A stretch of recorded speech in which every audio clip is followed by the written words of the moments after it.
Welcome to Trans Fabulous. My name is Sasha Saidek. I'm the co-founder of Trans Sisters United. Today we have a very special guest, Nathan Ho. But before we start, I would like to acknowledge the Wurundjeri people of the Kulin Nation, the traditional owners of this land, and I pay my respect to their elders past, present and emerging, always was and always will be Aboriginal land. I also would like to extend my respect to our trans elders past and present. So like I said, I have Nathan Ho here, Trans Fabulous. Hello. Yes. Hi Nathan, how are you? I'm good, how are you? Yeah, good. All right, Nathan Ho possesses a remarkable adventurous spirit when it comes to culinary experiences. He eagerly embraces the opportunity to sample a diverse array of cuisine, believing that sharing a meal fosters meaningful human connections. Nathan's competitive swimming journey began at the age of 13 and spanned until he was 18.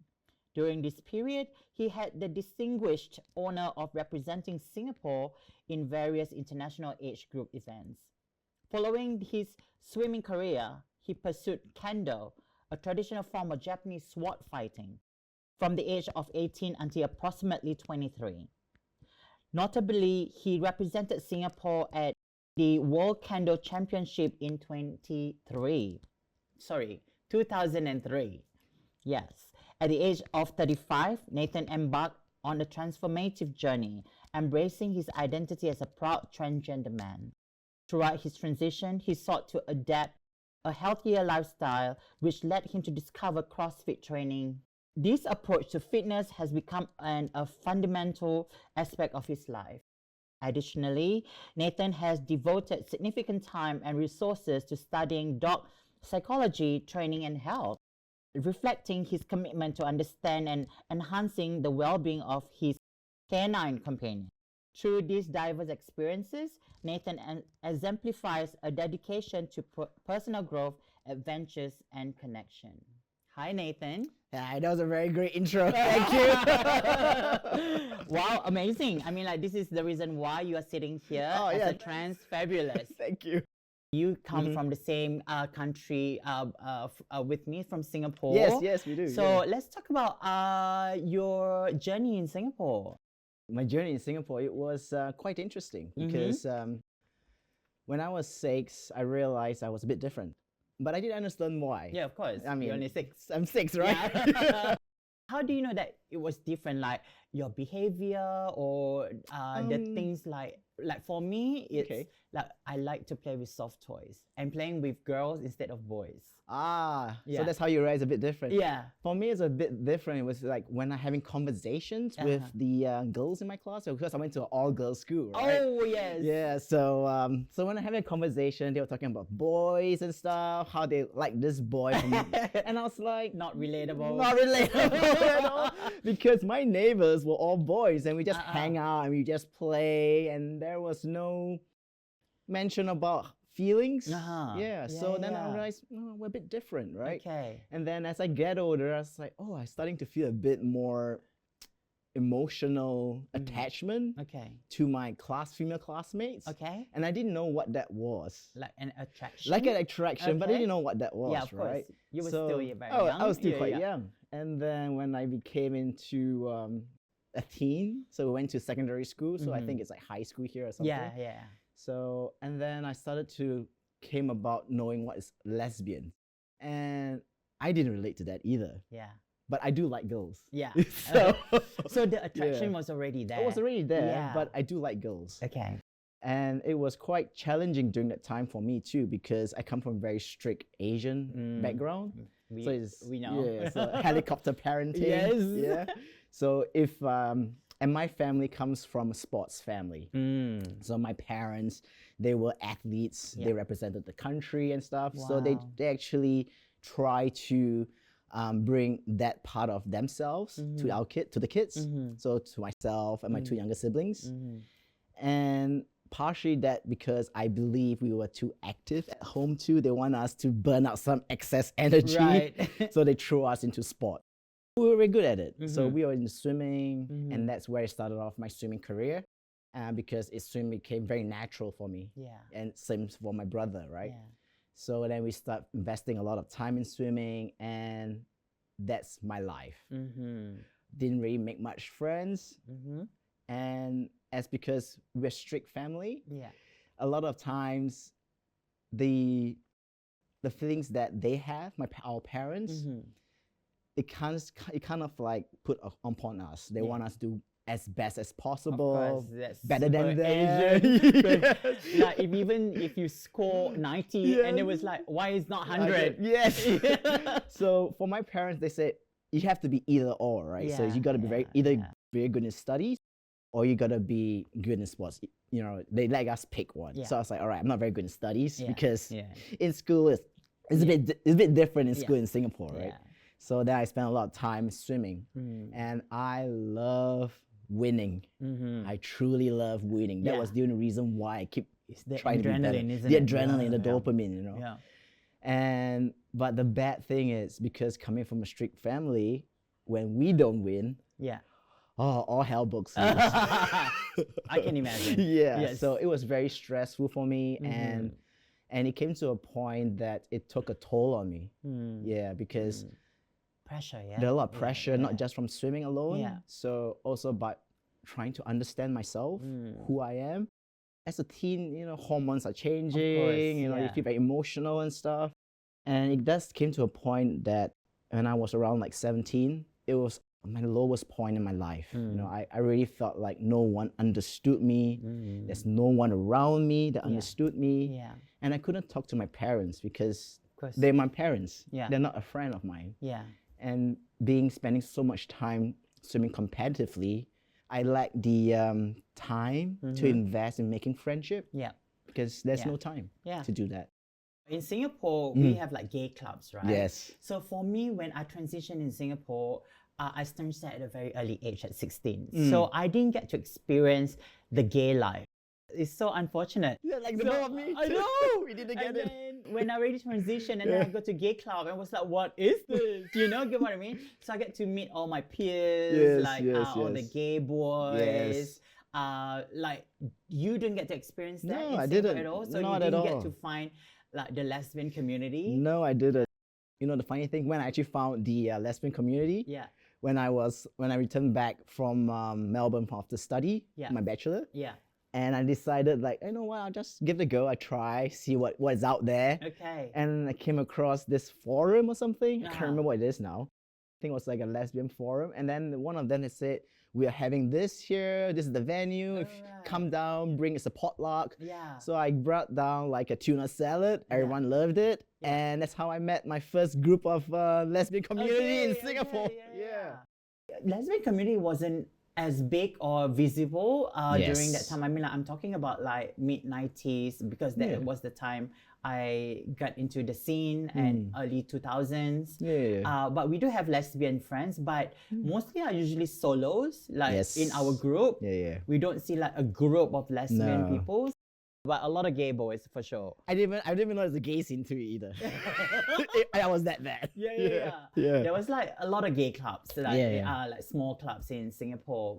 But I think Zouk is like a bit more diverse with the straights and gays. And but usually, you know, you can see the gays because they're so visible with their outfit, and then the transgender woman, of course, is so visible. But I actually haven't met any trans men in Singapore. I met one because my my mentor brought one back home. We were living together. He was walking down out of his bedroom. He was this hot Chinese guy, like so buff and everything. I was like, oh my god, it's so hot. Like, and then Amy's like, you know that's a trans man? I said, no way. That was like a 5-second glance of meeting a trans man.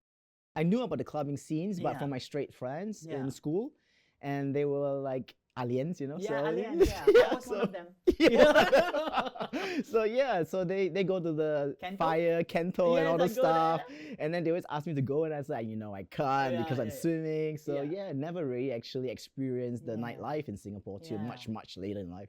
I got into the nightlife much later in life too. I mean, like, after I transitioned, and then I end up having like gay best friends. What brought you into Melbourne? Do you come to Melbourne first, or do you? Oh, I actually came to Melbourne to do my bachelor's. Okay. Yeah, and then I chose to come here, and so I was fortunate enough to come here to study, right? And for me, it was the best thing ever. It was the freedom that I never had. Yes. And I went crazy. Yeah. Like all Singaporeans who never had freedom, right? Yes. So went clubbing with my straight friends and all those stuff, went rave parties, drinking every week. That was my life during my bachelor's. And yeah, it was so much fun. But at the same time, it was lonely too, because there's no one like me around me. Yeah, and everyone else around me, they were cisgendered anyway. Yeah. So the things that they talk about, I wasn't able to relate to, and neither could they. Yeah. But at the same time, I met a best mate of mine too there. Yeah. So we've been best friends for over 20 years now. And he's one of a very unique person. Yeah. He's quite interesting. He's a bit homophobic. Okay. But with me, he seems to be able to accept me for who I am. Yeah. And I think partially that comes down to him as a bit of on autism spectrum as well. So he in turn as well couldn't have people that could understand him. Yeah. So we are a bit like two odd pots finding each other. I feel you. I have friends like that too. Yeah. So then we became best mates and everything like that. So, and then after that, when I finished my bachelor's, I was thinking, let's go back to Singapore because that's my parents want me back. And I went back, oh my God, I couldn't get back to the culture. I really couldn't. The moment I went back to Singapore, I felt I lost my freedom to be me. And there's like a stigma of how I should be behaving in Singapore. The 5 C's.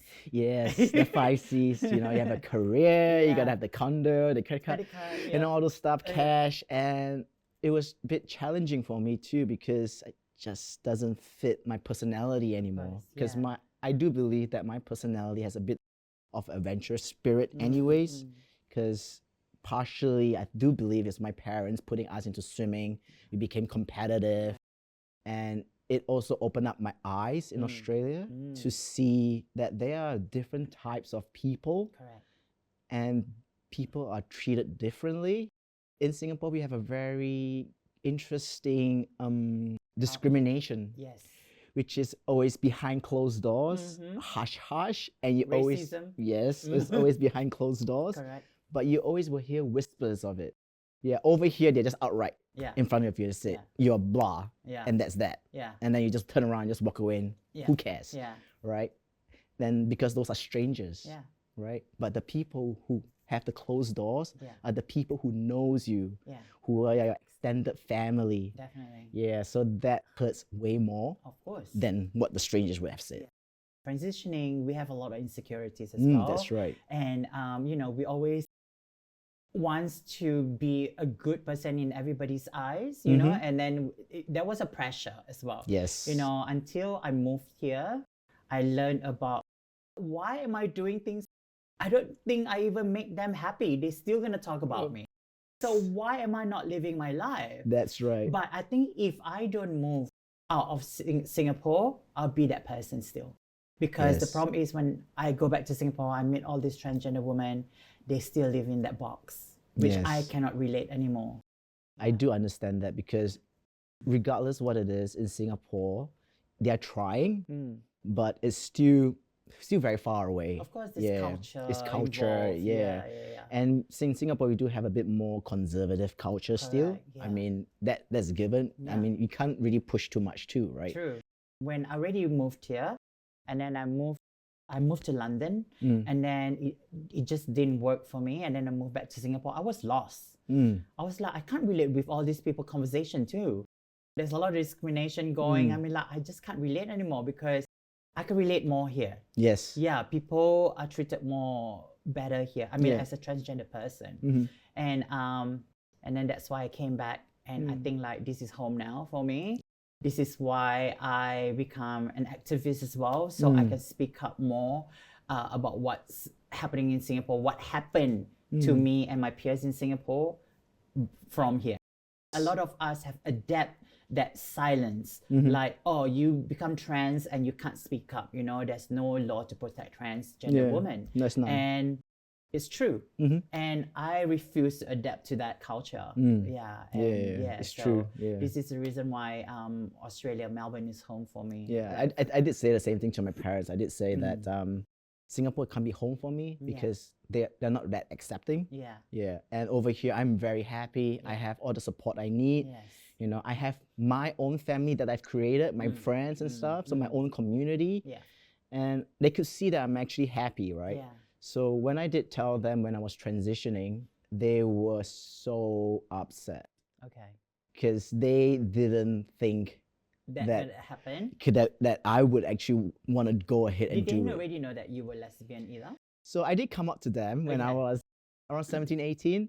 I came up to them to say that I was not interested in guys. Okay. I'm only interested in women. Yeah. But I didn't tell them that I was transgender because in Singapore, there is no such word. Yes.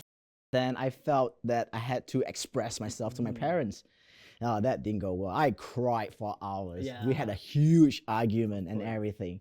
And finally, they said, I told them that I can't swim anymore because it's just taking me down.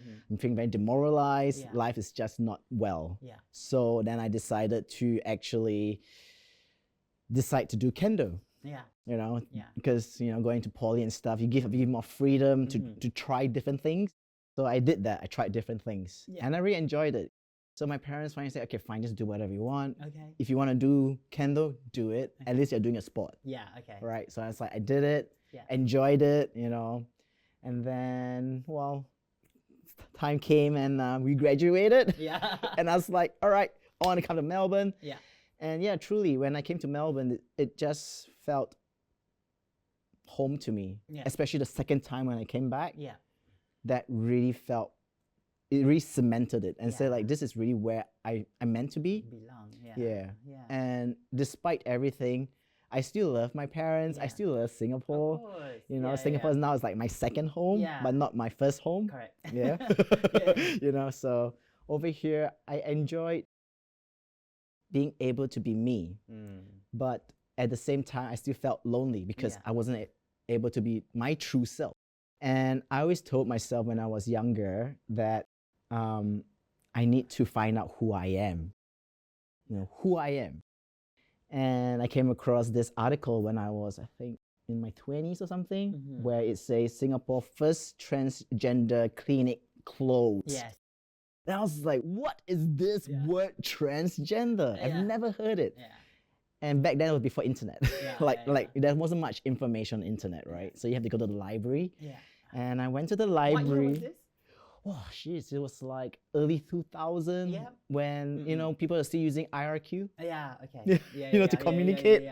So information on the internet, you click, it's a dial-up, and then everything was just line by line. Yeah. Yeah, so there wasn't a lot of information. So went to the library, and the library in Singapore, they do have that word, but it's most talking about medical stuff, which I couldn't understand anyway. Yeah. It doesn't relate to me.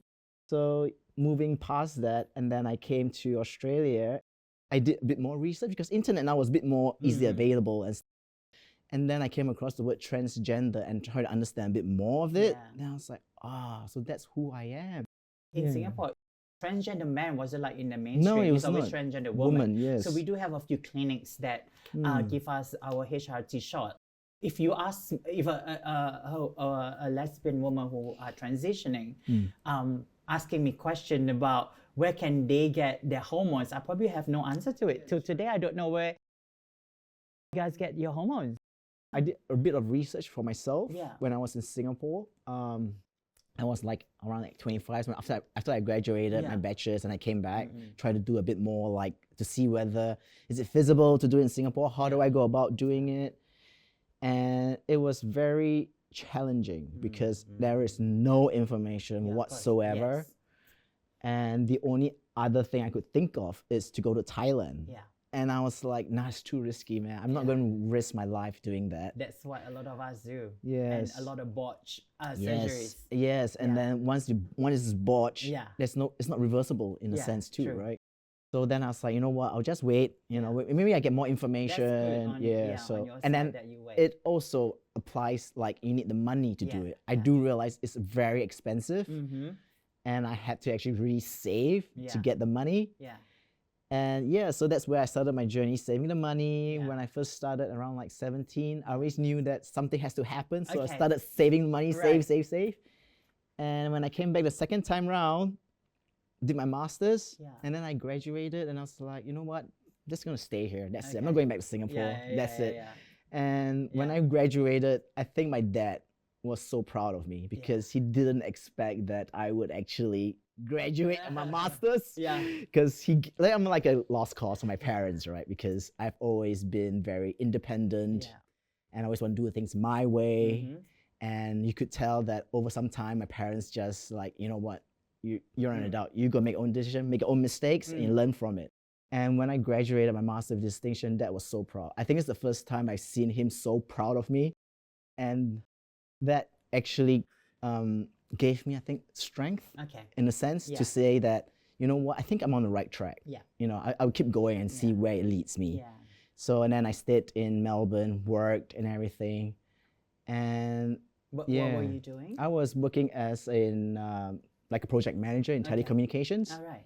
So it was a very fast-paced work, long hours. And was it easy for you to work as you? So that was before I was transitioning. I was dressing very masculine anyway Okay, to yeah. begin with, Yeah, right? yeah.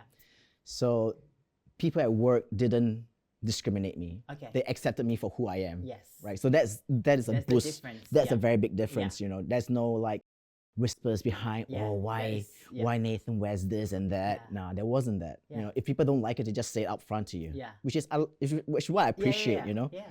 Agree. So, and fortunate for me, no one discriminated me. Yeah. I was like part of everybody's life, doing work. You know, you get appraisal for doing good job. Yeah.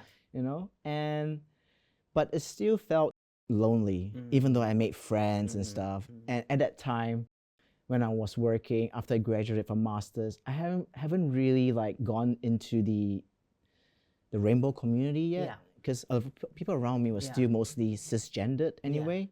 That actually took a bit from me too. Yeah. Yeah, so I tried to kill myself that time too. More. Yeah, because it's just like I felt so lost. It was just nothing left for me. Yeah.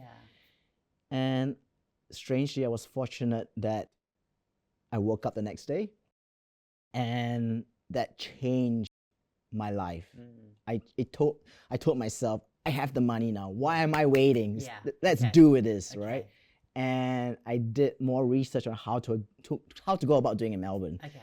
And finally, I came across the clinic, and that really started everything. And when I was transitioning, I would say I was going through my second teenage years. I mean, like reborn. Like a reborn age. Did you like what you were seeing when you were transitioning? It was quite interesting. Yeah. Initially, it wasn't. Initially, it wasn't very visible to me because I was a bit overweight as well. Yeah. Well, not a bit, but quite overweight at that Okay. time. So you have a lot of excess Yeah. body fats and Yeah. everything. So then I told myself, since I'm transitioning anyways, let's get healthy, Yeah. change all my lifestyle. Yeah. So no more junk food at Yeah. odd hours, no more Maccas. So cut everything out, and then started doing CrossFit and stuff. Yeah. And that totally changed how I see myself, Okay. especially when I started HRT. Yeah. I started seeing the version of myself that I wanted. Yeah.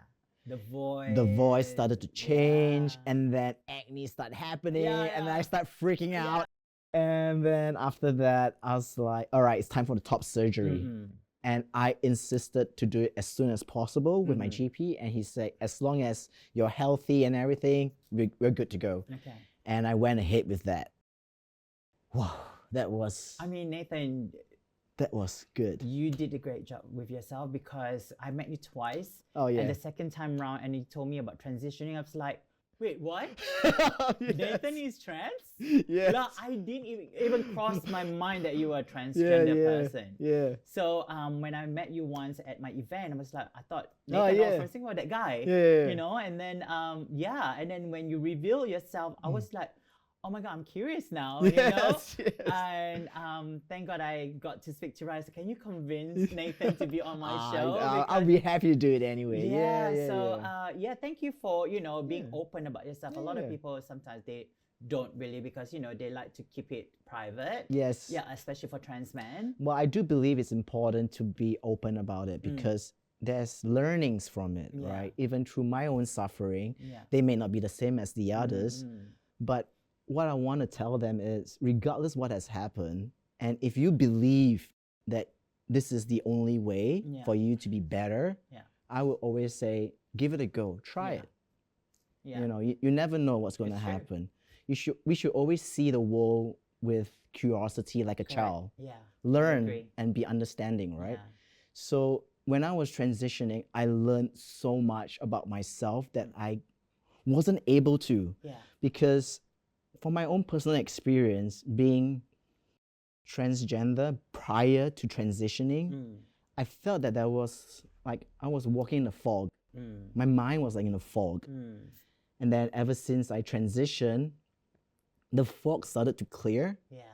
And I could see myself, not just physically for who I am, but the internal part of myself. Yeah.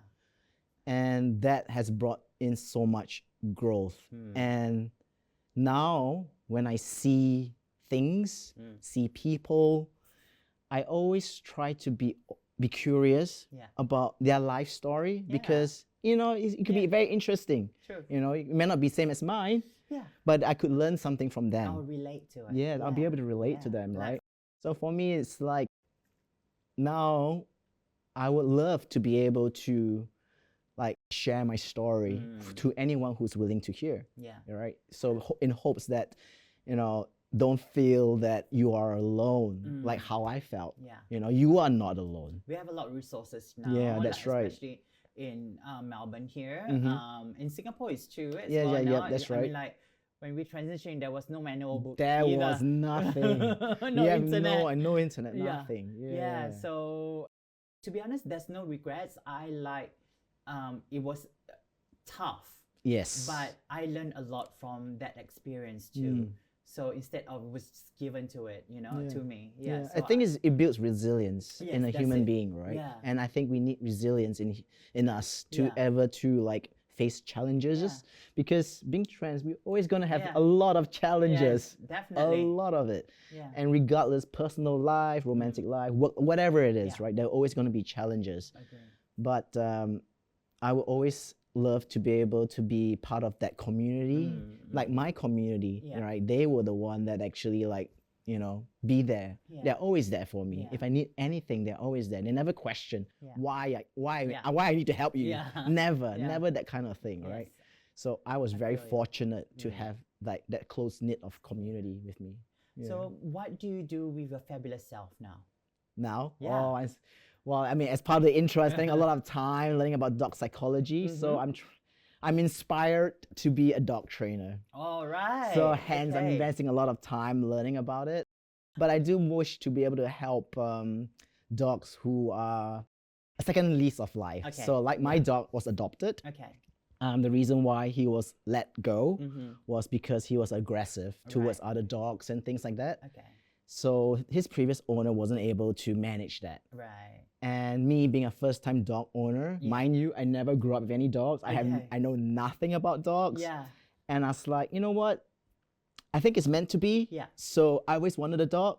And since this opportunity came along, I would just take it. Yeah. Who knows where it will lead me? Yeah. So as usual, I open my eyes with curiosity and learn as much as I can. And right now, I feel, is the greatest achievement that I have ever done. Amazing. Because from what I could see and the trainer that I have, that we have, saw a lot of progress with him. And he's a Staffy cross. And the thing with Staffy, they are very close to their humans the moment they bond with you. Yeah. And that is the cutest thing ever. He is my love bug. Yeah.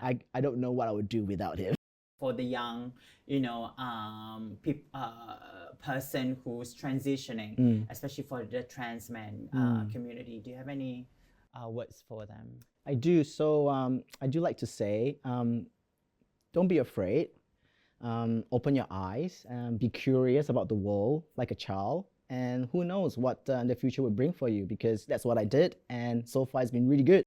Thank you, Nathan, for being on Trans Fabulous, and thank you for being fabulous as well as yourself. Thank you.